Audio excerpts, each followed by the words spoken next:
Hi guys, my name is Taylor Dollins with MarineMax Dallas here in Louisville, Texas. Today we're going to be taking a look at a 2011 Chaparral 267. Starting in the back of the boat, you'll have a really big swim platform, swim ladder, storage on the other side. You also have a flip-flop seat here, so you'll be able to position yourself whichever way you want. Let's take a look at the inside.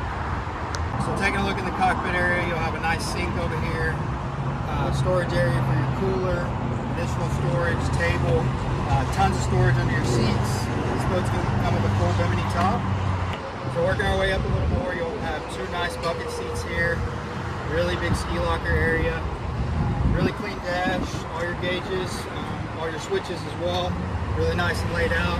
This side you will have a big bed in here, so tons of storage too in there as well. Full wraparound windshield, and then coming to the bow of the boat, you'll have a walk-through door there, more storage up front under all your seats, and just a really big spacious bow to entertain all your guests. Alright guys, so again, my name is Taylor Dollins with MarineMax Dallas here in Louisville, Texas. Thank you for watching. This was a 2011 Chaparral 267.